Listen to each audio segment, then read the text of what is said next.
those attendance things will definitely affect if you're close to the end of a grade or something, like you're on the cusp between a B and an A or something like that.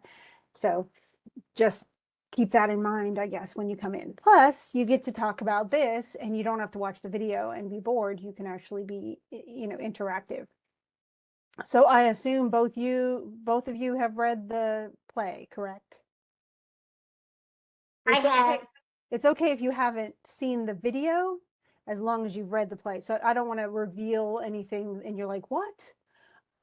Because you haven't read it yet. That's terrible. I hate knowing the ending of a movie. I hate knowing what happened in something. I'd rather read it for myself. And that's part of the joy of all of this. So anyway, so let's talk about Trifles. Oh, good. Okay. And the truth is the video, after you've read the play, there may be some things where you're like, oh, I didn't quite imagine it that way. But the truth is all of these scripts are performance scripts. And that's something I want you to remember as you go through. So that's one reason why I remember on the last class, I said that you really should read them out loud.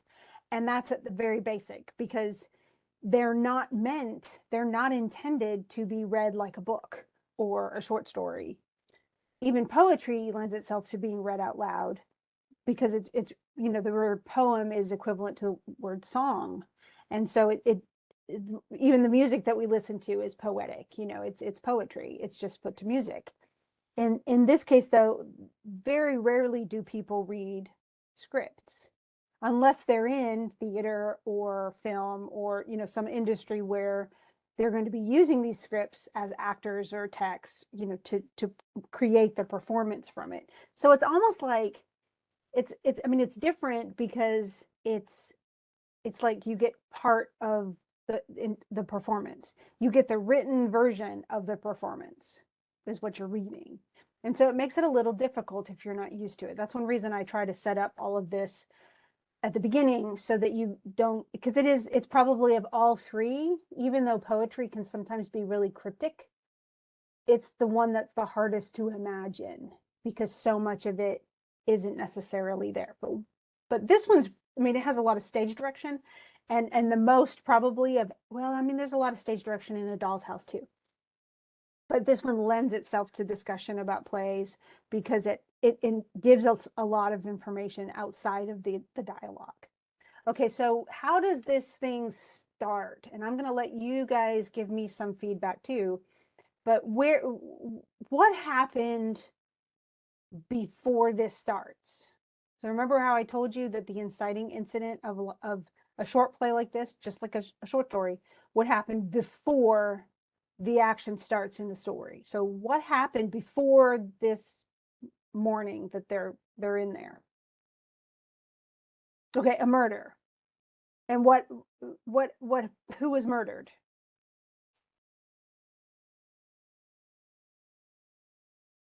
Mr. Wright. It's so funny too that their names are Mr. Wright and Mrs. Wright. It's fascinating, because it's like, oh, really? Okay. Okay. So, but they're not really right for each other, obviously, because something went wrong. But yeah, John Wright, and we find some of this, but essentially these people that are walking in, these 5 people, all 5 of them, this is not their house. In fact, the 2 people who lived in this house are not in this, they're not here. In fact, they don't show up at all. And yet the play is really about them more than it's about the people who are in there. But it's in some ways, because the 2 people are the focus of everything, the husband and wife, the John and his wife are the focus. It in some ways becomes the focus. Like, we're looking at culture, we're looking at the time period, we're looking at rules of behavior, we're looking at the separation of roles for men and women. So it's definitely says a lot about gender roles, this story does. And so in the same way that, like, even like poems like Patterns say something about gender roles, and Desiree's Baby actually does reveal a lot about gender roles, what power Desiree has versus the power that her husband has. And so there's a lot in this. Even things like The Story of an Hour have the same kind of commentary. In this case, though, this is a rural setting. This is a farmhouse, and we do find that the farmhouse is in a little bit of disarray. It's not neat and clean and tidied up. It's a little messy, especially the kitchen. And essentially, all of these people are kind of observers and intruders in what is usually a farmhouse for just two people. They don't have a lot of friends. They don't have a lot of visitors. It's really just the space for this couple that's married, Mr. and Mrs. Wright. And so most of what they're going to encounter is all new. They don't necessarily know a lot about either person, and they certainly don't know a lot about the house. So every clue matters. Now, if this were to occur, in today's time, it would never have occurred this way, because any investigation like this would have, the police would have put tape around the place. No one would have been allowed in except for the detectives themselves and other police officers. Any piece of evidence would have been recorded and put in a plastic bag. They would have, done DNA testing on stuff like that. Well, of course, this was at a time, when this was written, the first performance was in 1916. So we're talking before the flapper era. And so this was just after the Titanic sank. I think that was 1914. And so this is not a time when they had DNA testing and everything else. And they just, it was not a time when they really did a lot of, hey, Brooke, yay, nice to see you. I saw you just pop up. But this is not a time period where they would have had all of that, super security. That came far, far later, when they could really analyze blood samples and do DNA and all. And back then there was nothing to this. This is probably just a little bit after things like, Lizzie Borden. Have you guys heard of Lizzie Borden? Yes. Okay, so Lizzie Borden, she lived in New England, and she was just a young woman, unmarried, living with her parents. And all of a sudden, one day, her mom, something about it, gave her father 40 whacks and then gave her mother 41 or something when she was done. Although the mother was murdered first, but they were both chopped up and killed with an axe. Now, they found no other evidence except for, the dead bodies and the mutilated bodies, and yet she was put on trial for murder. She was acquitted by an all-male jury, because they did not have women at the time in a good conservative jury. But it was still, most people still think she did it, but they just didn't have any evidence. And so, that was prior to this, I think, but it was still, it was one of those, I don't know. It's still, I saw a thing on ghosts that somebody was going through the Lizzie Borden house just this last weekend. I love ghost hunting investigations. So, and it reminded me of this, that we were doing this play too. But in this case, though, the murderer was, we don't know exactly at first.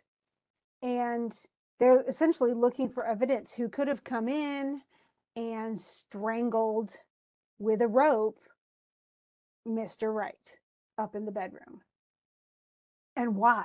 Because he didn't really know a lot of people. He wasn't like the most friendly guy, but he didn't really know a lot of people. And so they're going to go through some of the evidence while they're in the house, and slowly we're going to get a picture of what's going on. So there is a lot of setup, where it talks about where everything is, and there's some signs already that something's wrong. So unwashed pans under the sink, a loaf of bread outside the bread box. I'm going to make this just a little bit bigger. There we go. Can you see that okay?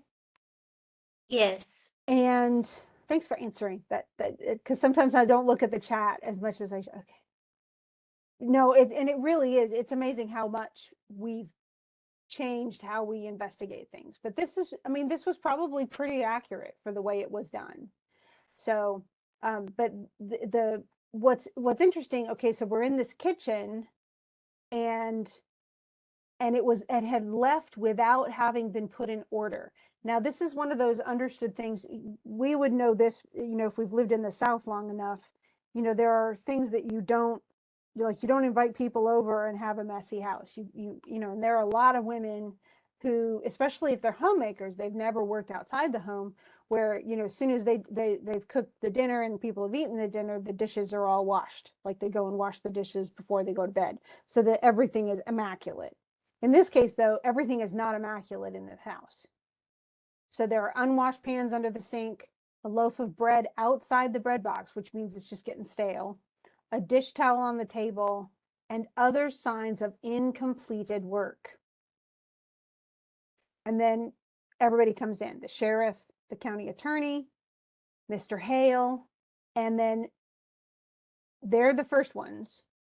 The county attorney is a young man, so it kind of all, they're all bundled up because it's kind of chilly outside.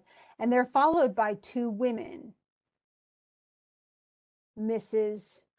Peters, the sheriff's wife, and then Mrs. Hale. That's Mr. Hale, the guy who's coming in, who's really a witness more than anything else. And his wife comes in. And now Mrs. Peters and Mrs. Hale know each other. Okay, so and Mr. Hale and the sheriff know each other, so everybody kind of knows each other. The county attorney is probably the one who knows the least people.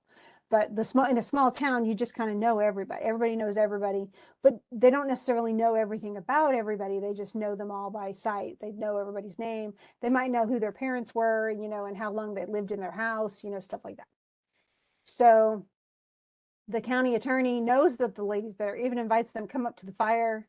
And Mrs. Peters says, "I'm not cold." But we don't, in a regular investigation, of course, the women would never have been allowed on the scene. Neither of them have any, they're not a sheriff's deputy. They're not a police officer. They're not coroner. They don't have any official business here, but they came along with their husbands, essentially, probably more out of snoopiness than anything. Although one of they've also been tasked with getting some stuff for Mrs. Wright, who's in jail right now. Okay. So the sheriff says, okay, before we go upstairs, essentially, and look at the body, where the body was, he asked, the sheriff says to Mr. Hale, Mr. Peters says to Mr. Hale, could you explain what you saw? Because Mr. Hale, we find out, was the one who witnessed the aftermath. He was the one who found the body. Okay. And the county attorney even says, has anything been moved, or are things just as you left them? And the sheriff looks around, he goes, everything's the same. It looks exactly the same. When it dropped below 0 last night, I thought I'd better send Frank out this morning to make a fire for us. And so somebody's come in and built a fire in the fireplace. No use getting pneumonia, but I told him not to touch anything except the stove. So the potbelly stove is warm and it's heating the house. And then the county attorney, of course, he's not from here. He said somebody should have been left here yesterday. Now, why would he say that?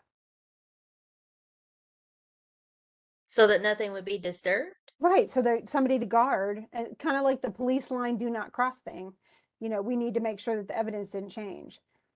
And then the sheriff says, oh, yesterday, when I had to send Frank to Morris Center for that man who went crazy, so he's like, look, I just didn't have the people. And so he just came over, looked at everything, the sheriff did, and then he's looking around going, okay, nothing's been moved. And the county attorney can't do anything about it. Okay, so you didn't have the men to guard it. So he says, okay, tell me exactly what happened. Now, what happened? What does Hale say? He's actually on a trip with a load of potatoes, but why does he come to John Wright's house? He wants to try to convince him to go partner with him to purchase a telephone. Yes, they had what was called a party line. Now, I'm old, okay? I am. I'm old. So I know that I've actually heard, I've talked on a party line before. And because out in rural Oklahoma, when I was a teenager, one of my parents' friends had a party line with all of her neighbors on her block. It was cheaper. You essentially buy one phone line, and yet it rings like her ring was 3 rings because she was kind of in the middle of a block.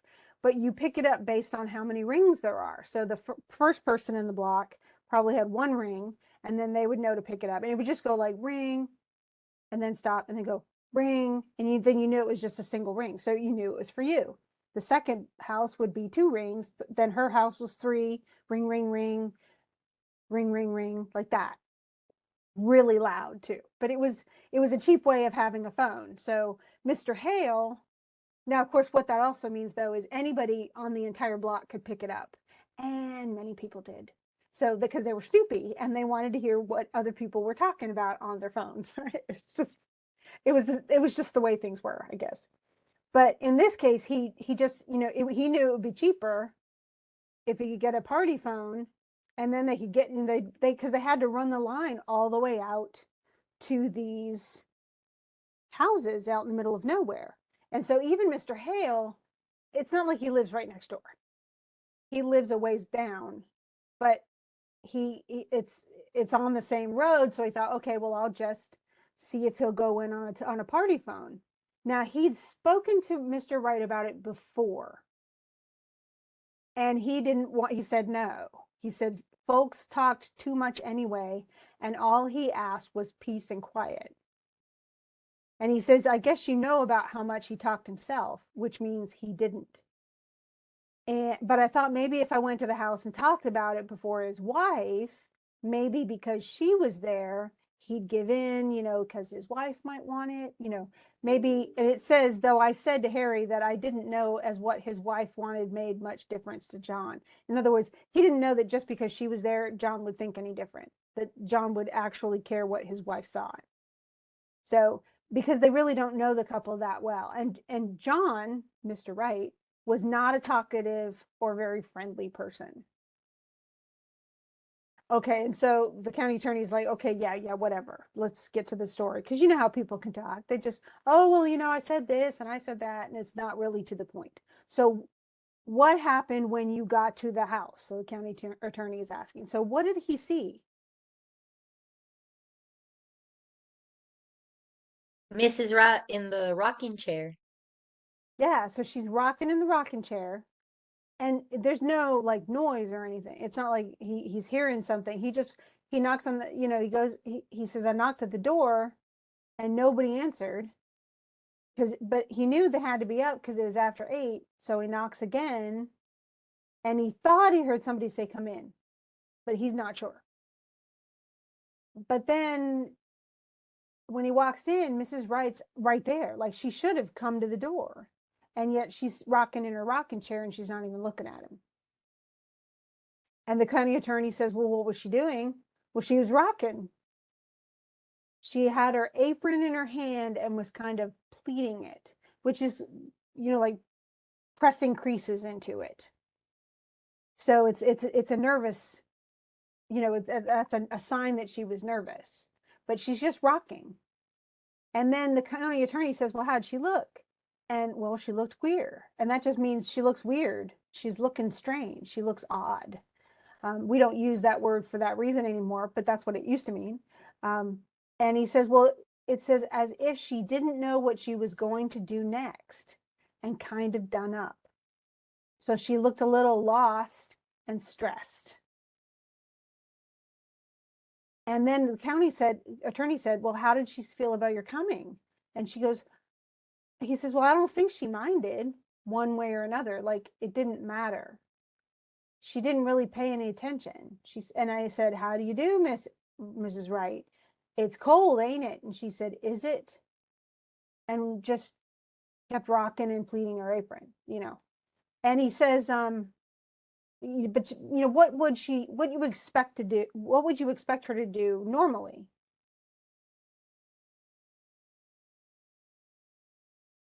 If he knocked on the door, she'd get up or go from her kitchen, wipe her hands or whatever if she was in the middle of cooking something, and she'd go and open the door and say, hey. So she would have answered, and that's what's weird. And she doesn't stop rocking. She doesn't stop. And then she says, and so he says, I want to see John. And then she laughed. I guess you could call it a laugh. So he's not even sure. And I thought of Harry and the team outside. So I said, can't I see John? And she says, no. And then he says, ain't he home? She says, yes, he's home. And he goes, well, why can't I see him? And I asked her, and she says, because he's dead. She says it like plain as day. And you're thinking, okay, this looks so suspicious. And he goes, dead? She just nodded her head, not getting a bit excited, but rocking back and forth. Why, where is he? She just pointed upstairs. And so at this point, you're probably thinking, oh my gosh, she's gone off her rocker. And well, not yet. She's on her rocker, but her mind has gone off its rocker. And because actually she's rocking. But he's just mystified by her answers.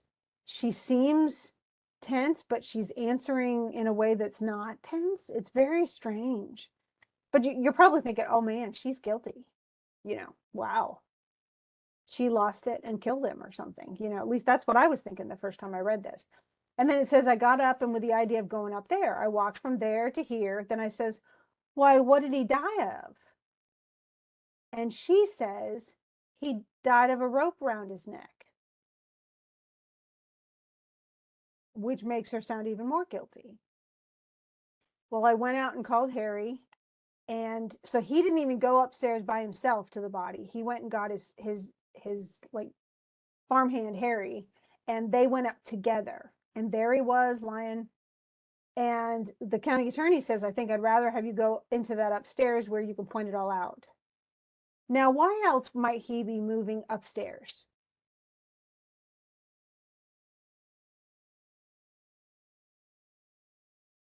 Why would he want them to move upstairs? The body's not there anymore. It's been taken. So he To wants, investigate the scene of the crime for evidence? well, I mean, he's going to definitely do that, but why would he not want him to tell this story downstairs? Think of the time period. Maybe thinking the ladies would be too sensitive to hear it. Yeah. Like it's not, that's impolite, to talk about these kinds of dark things. And there he was lying. So as soon as he starts talking about the body, the county attorney says, let's go upstairs. But he still keeps talking, probably as they're walking upstairs. And he says, but, because Mr. Hale kind of ignores him. Well, for my first thought was to get that rope off. It looked, and then he stops, his face twitches. But Harry, he went up to him and he said, no, he's dead all right, and we better not touch anything. So we went back downstairs. So he was going to take the rope off of his neck. And then Harry said, no, don't do that. And Mrs. Wright was still there, sitting and rocking. And he says, has anybody been notified? And she said, no. And he says, who did this, Mrs. Wright? Said Harry. He said it businesslike, and she stopped pleating her apron.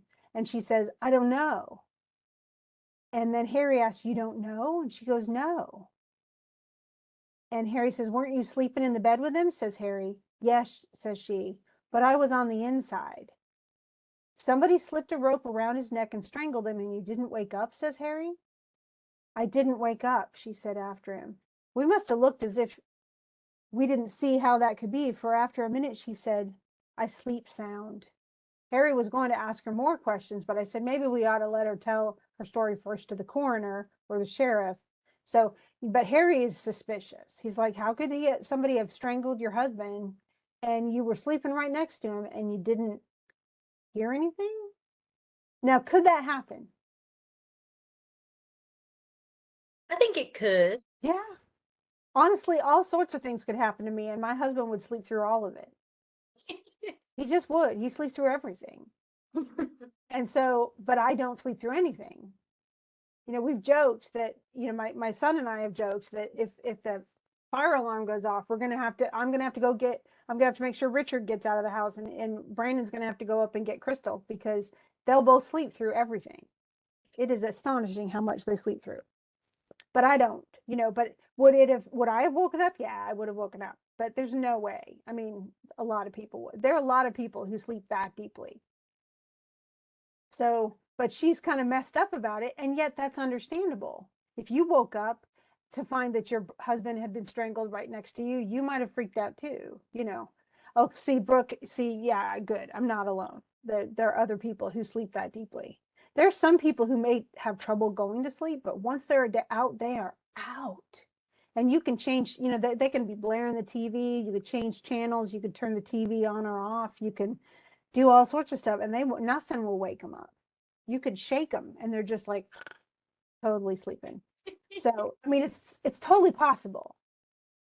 And the way that she answers it doesn't make her sound suspicious. It makes her sound, well, yeah, I guess I could see that.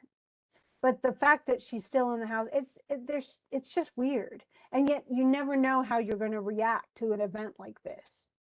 No one does until it happens. And we hope it doesn't happen because it's pretty awful. And so then the county attorney says, well, what did Mrs. Wright do when she knew that you had gone for the coroner? And Hale says she moved from that chair to this one over here and just sat there with her hands held together and looking down. I got a feeling that I ought to make some conversation. So I said I'd come in and to see if John wanted to put in a telephone. And at that, she started to laugh.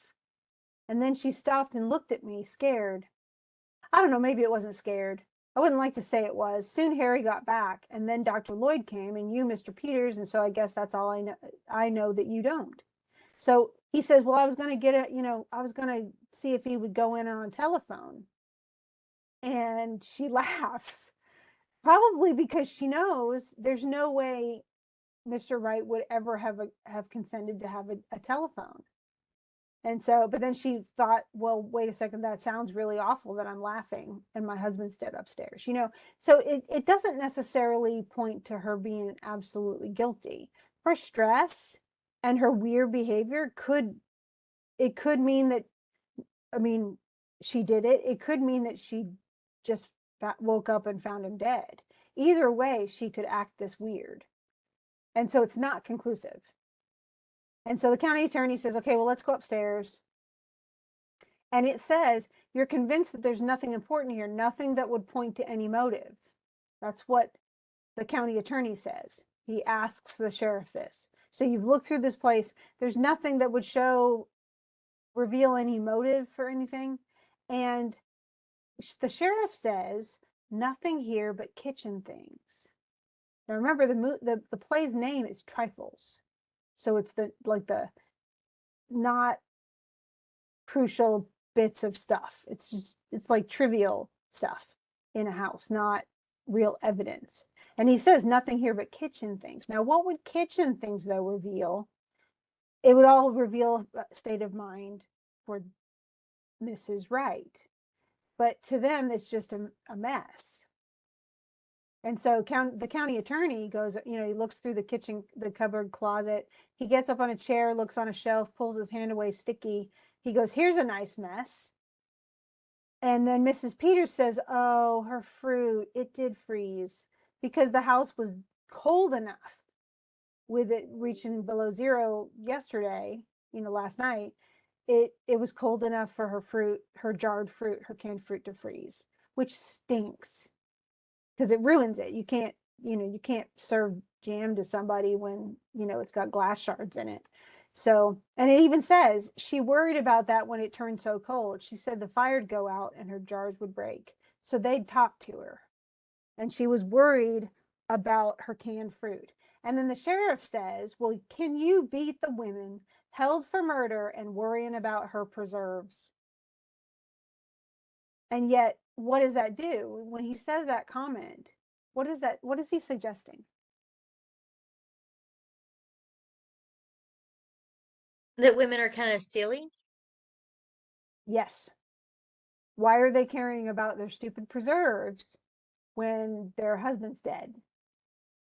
Like, women are idiots.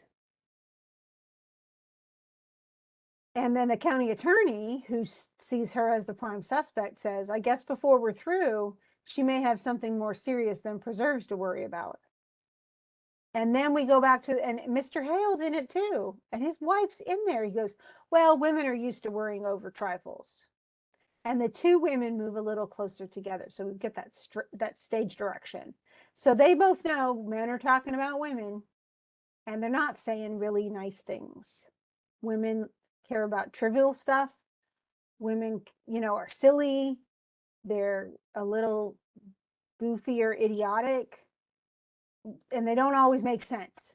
Not, men are logical and women aren't, is essentially the suggestion in all of what they said. And then the county attorney tries to be all like schmoozy. And he goes, and yet for all their worries, what would we do without the ladies? And it's still really patronizing. It's just, I mean, even of course, with our sensibilities today, if men talked like this about women, oh, I'd be like, excuse me, I have a doctorate, y'all. I don't know what y'all are talking about being all silly and us being trivial and blah, blah, blah. But they're a little offended too. They don't answer him when he's all Mr. Gallant. So he washes his hands, and then they're going to go. And then he's actually looking for a clean towel, and the towels are all dirty. And then he kicks his foot against the pans, and he says, not much of a housekeeper, would you say, ladies? Like he's criticizing. Remember how I said the room wasn't neatened? It was all kind of a mess, and there were dirty dishes and stuff. And so he says, he judges Mrs. Wright. Not much of a housekeeper, would you say, ladies? So even though he just barely said, well, she's worried about her preserves, well, that's silly. And yet, knowing that she found her husband dead, he's criticizing the fact that her kitchen is messy and claiming she's not much of a housekeeper. So it's really mean. How can you criticize us for it and yet criticize us if we don't? That's not what we cared about. Had she left her house clean despite the fact that her husband was dead in the bed upstairs, had she cleaned the house, then that would have said something good about her. Which to all of us were like, what? If my husband's dead upstairs, that's not what I'm doing. I'm not doing the dishes. I don't care. I just don't, because my husband's dead upstairs. But they're criticizing. And yet what Mrs. Hale says in return, when he says not much of a housekeeper, she says there's a great deal of work to be done on a farm. She defends her for her messy kitchen. And the county attorney says, well, yeah, sure, but essentially he says that other people keep neater houses than that in this area. See, that's awesome. And, I think, unfortunately, especially when there's a real separation of powers, if you want to think about, where a woman is totally in the house and has no job and no outside something. There are a lot of men, even today, who live in that more traditional household who have very little respect for what their wives do. Because they go to work and they're earning money, their wives aren't earning money, and they come home and all the stuff has been done. Dinner's ready, all the laundry's been done, everything's mopped and clean, all those. So they never saw that happen. So it must have been really easy to do. And they assume their wives, spent half the day with their feet propped up watching TV. And that's just not true. So, but there is a lot of disrespect. I'm glad your dad is that way. My husband has a lot of respect because he had to be, when I was working, his job had ended and we were going to move. And so he had to spend 2 months with a 2-year-old.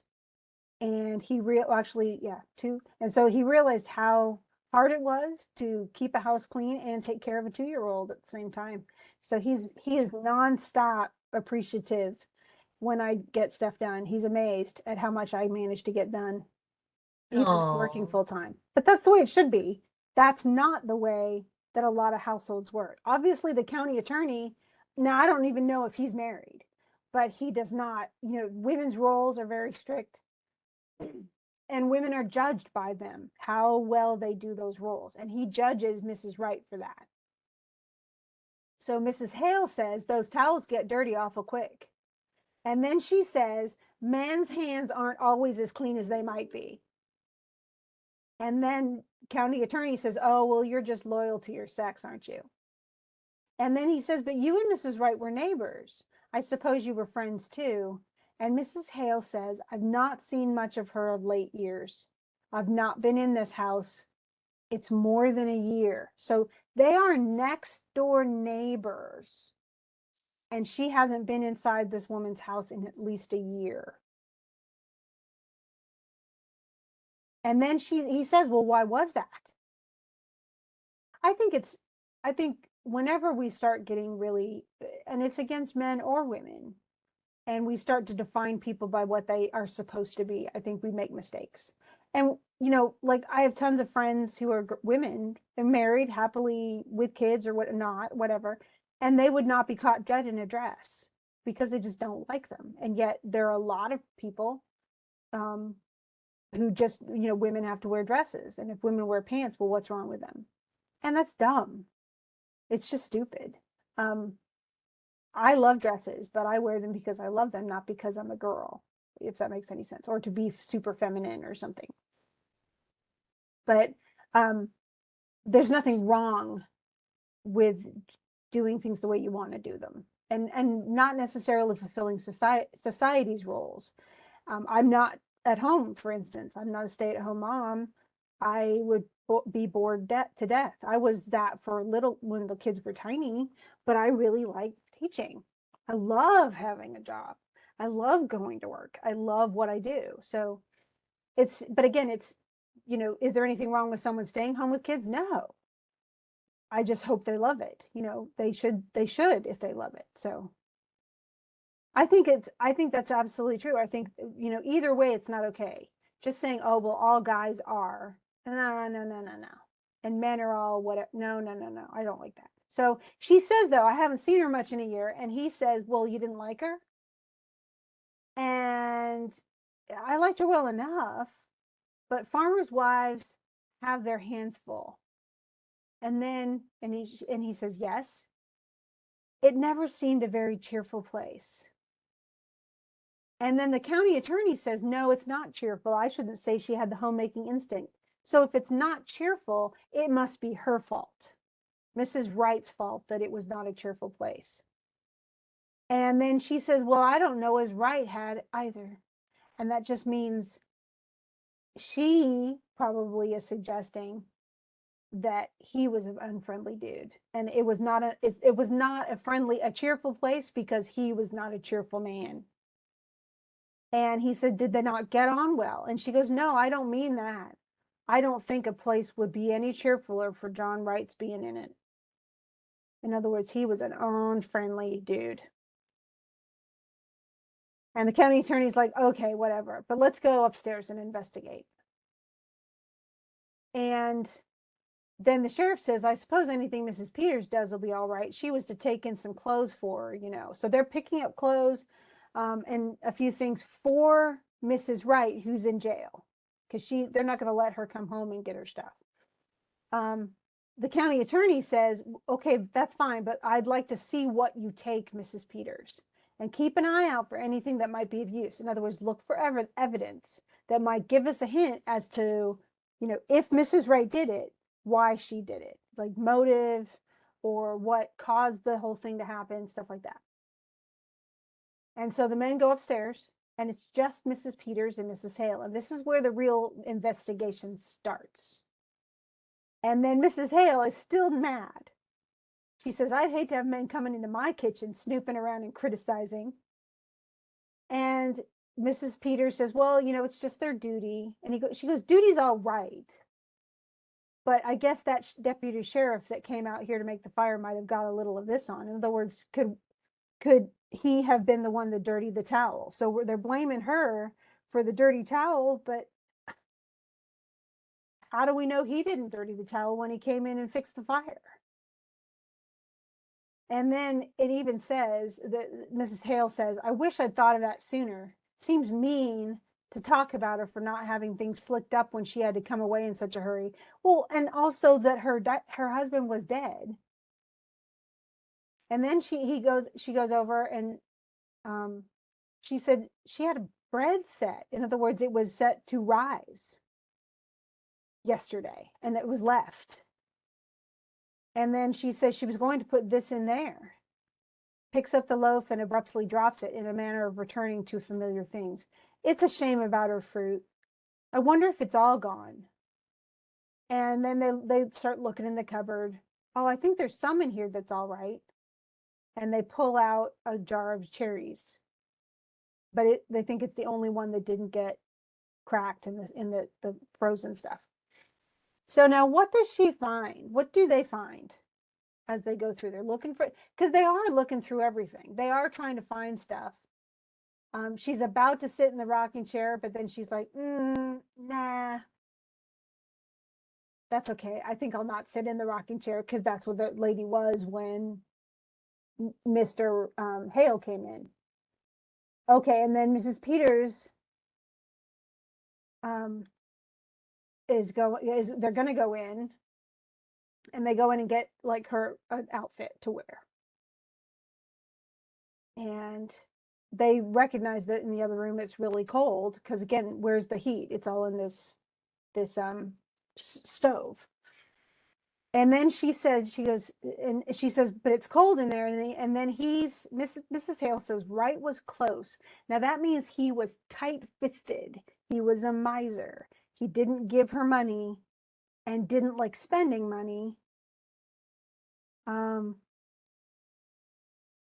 and so she wasn't a part of the ladies' aid. Mrs. Hale even says, I suppose she felt she couldn't do her part.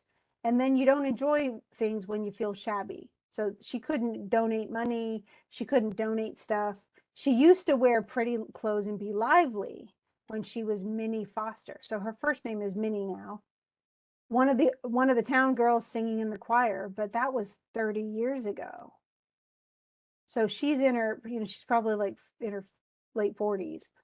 But she says, she goes, when she was, she used to wear really pretty clothes. She used to be really happy and more boisterous and things like that when she wasn't married. So when she was just a kid. And then she goes, is that all you're supposed to bring? And she said she wanted an apron. Funny thing to want. For there isn't much to get you dirty in jail, goodness knows. But okay, so she's getting, she said they were in the top drawer of this cupboard, and then her little shawl that always hung behind the door, and it's where she left it. And then they get to the crux. Okay, do you think she did it? And Mrs. Peters says, I don't know. And Mrs. Hale says, I don't think she did. Asking for an apron in her shawl, worrying about her fruit. Like that seems to be a sign that she didn't do it. And then Mrs. Peters says, well, it seems like it looks bad. Mr. Henderson is awful sarcastic in his speech, and he'll make fun of her saying she didn't wake up. And she says, well, I guess John Wright didn't wake when they was slipping that rope under his neck, because he didn't. And Mrs. Peters says, it's strange. It must have been done awful crafty and still. So neither woman really thinks she did it. And they say it was such a funny way to kill a man, rigging it up all like that. So it's like they put the rope around his neck and then like finagled it so they could pull it and, and strangle him that way. So it wasn't hanged as in like they didn't drop him from somewhere and break his neck. They strangled him. And then he says there was a gun in the house too. Like Mr. Hale said, well, if there was a gun in the house, why didn't somebody just shoot him? And Mr. Henderson said, what was needed for the case was a motive, something to show anger or sudden feeling. And Mrs. Hale says, well, I don't see any signs of anger around here. And she's looking at the dish towel, and half of the table is clean and the other half is messy. And she says, it's wiped to here. Like they started wiping the table and then they stopped. And then she makes a move as if to finish work, then turns and looks at a loaf of bread outside the bread box, drops the towel, and then she says, I wonder how they're finding things upstairs. Like everything's unfinished downstairs. I hope she had a little more, had it a little more read up there. In other words, fixed so it's cleaner. It seems kind of sneaking, locking her up in town and then coming out here and trying to get her own house to turn against her. And then Mrs. Peters says, but it's the law. And so then Mrs. Peters finds a quilt. She goes, oh, she was piecing a quilt. She brings the large sewing basket and they look at the bright pieces. It's a log cabin pattern. Now, I don't know if you guys have ever quilted. I have, and it takes a long time, but I love quilts. I think they're beautiful. And when they talk about quilting it or knotting it, to quilt it, once it's all put together and it has the batting inside, you essentially, they put it on a kind of a frame. And often they do this in a quilting bee where they get lots of people together and they all stitch it, but it's stitched back and forth. So they just like literally put a needle up through the fabric and then down through the fabric, up through the fabric, and they stitch it like that. Today, most people get theirs machine stitched, but not everybody. It takes a long time to do all the stitching. Now, knotting is easier. So how to knot?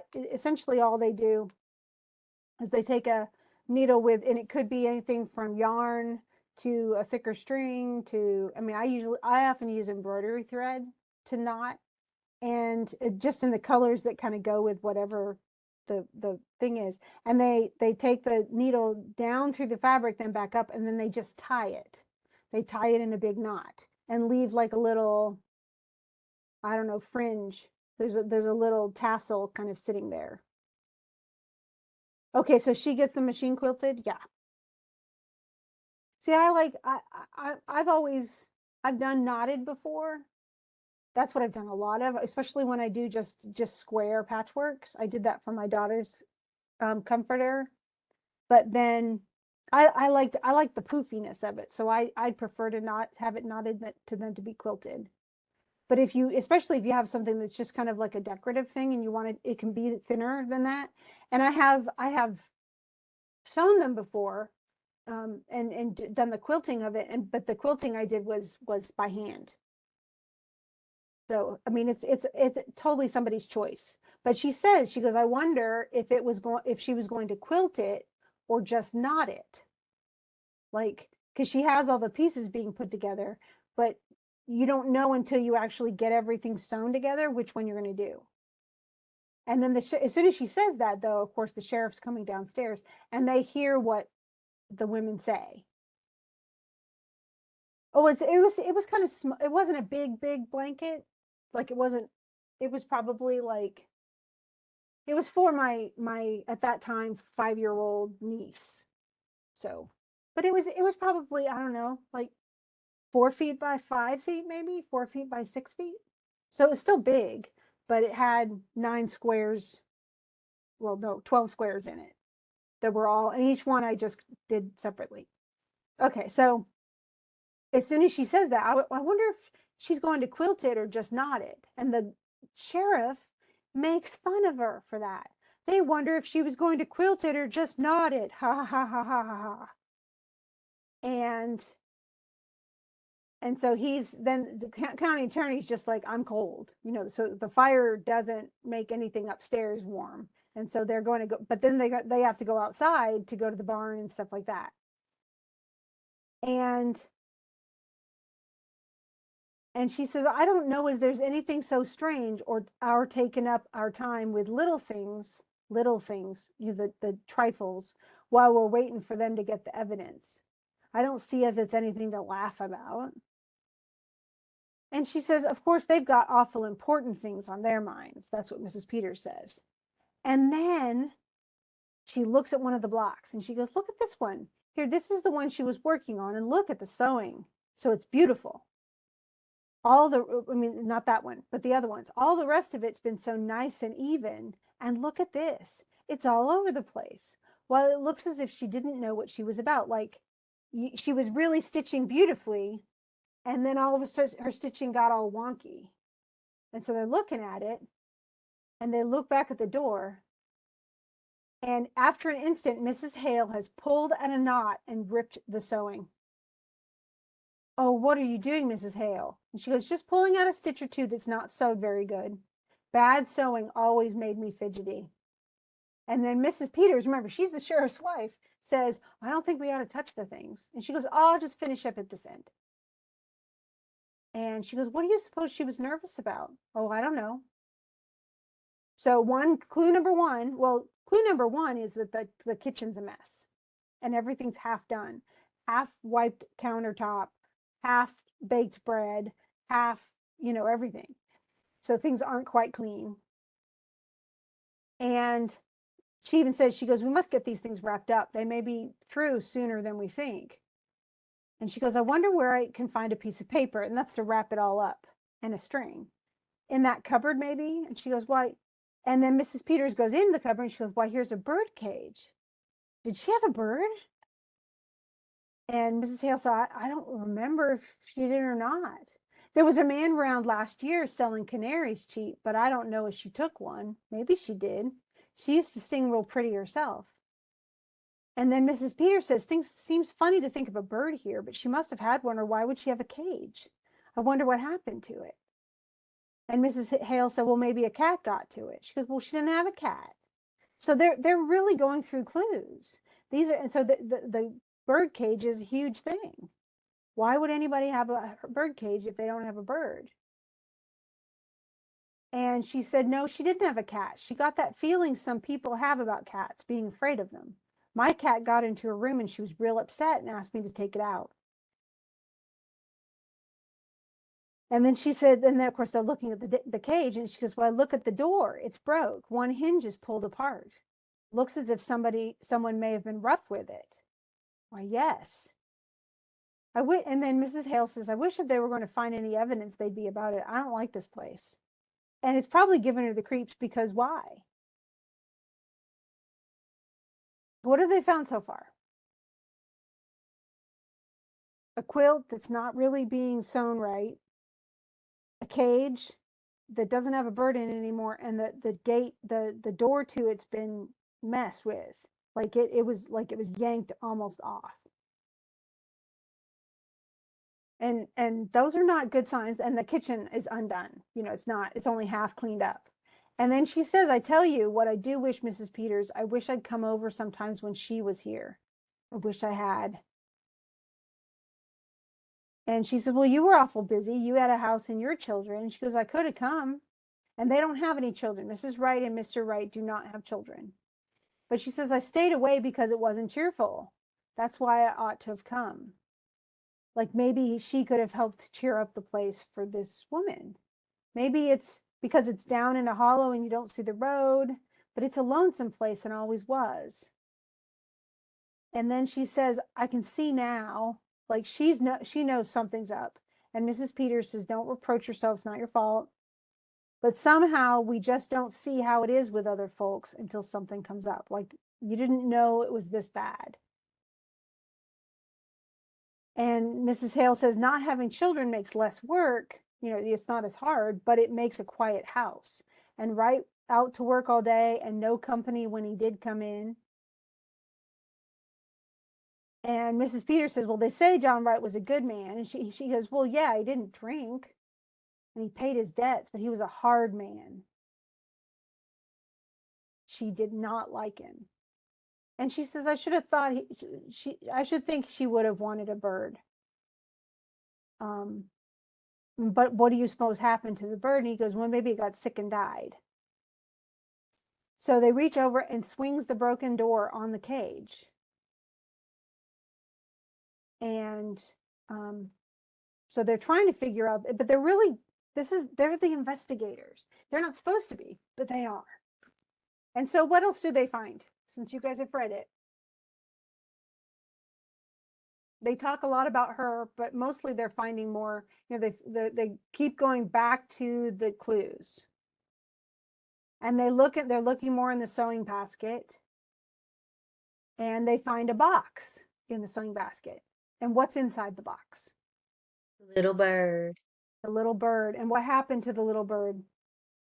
It had its neck wrung. Yeah, so it didn't get sick and die. It was killed. And you can put two pieces together and go, okay, somebody wrenched open the cage, pulled the bird out, and broke its neck. And she kept it. She, buried the little bird in a beautiful box inside of her sewing basket. And they both know. It's like at that point, oh my gosh, look at its neck, look at its neck. It's all other side too. And then Mrs. Peters says somebody wrung its neck. And they know. The quilt pieces they know, the cage they know. Now look what happens. A look of growing comprehension, of horror. Steps are heard outside. Mrs. Hale slips the box under quilt pieces in the sewing basket and sinks into her chair. And then the people come in. So they hide the bird, which would be conclusive. I mean, it would be not conclusive, but it would be very good circumstantial evidence. And then the county attorney comes in and acts all snotty. Well, ladies, have you decided whether she was going to quilt it or not it? And she says, I think we think she was going to not it. And it is highly likely that someone in the audience at this point would laugh. Because what does she mean? Because she tied the knot around his neck. She tied the knot around his neck. So she knotted it. And because Mrs. Peters and Mrs. Hale know. They know. And we're going to stop there because it is 11:02. And we will start right here on page, whatever page this is, 131, and we'll finish it out tonight. And there's not, I mean, we're most of the way through it, but we'll finish it up tonight, and then we'll talk about the drama paper assignment tonight. So, and then the next we won't be able to talk about them. I'll start discussing them with my other class on Thursday morning, but then we're doing the other play, the Doll's House, and it's going to talk a lot about gender roles as well, but in a different way. So there are other rules that get broken, other, a different marriage, also toxic, but you're going to have to kind of go through all of that. So anyway, any questions, any comments before? I don't necessarily reveal what's going to happen next, but we don't have that much left. So we're almost to the end. One thing I do want to tell you, and I'll put it right in here, the short story version of this, also by the same author, is called A Jury of Her Peers. And it's based on the idea that the jury at this time would have been male. And so the jury in this play and in the story is the two women. They are the jury of her actual peers. And we'll see what happens with the rest of that. Any other comments? Put them in here or say them really quick or whatever. If you don't and you have no questions, I will see you next time. I have all of you marked. I marked you too, Brooke, when you came in. So thanks for coming.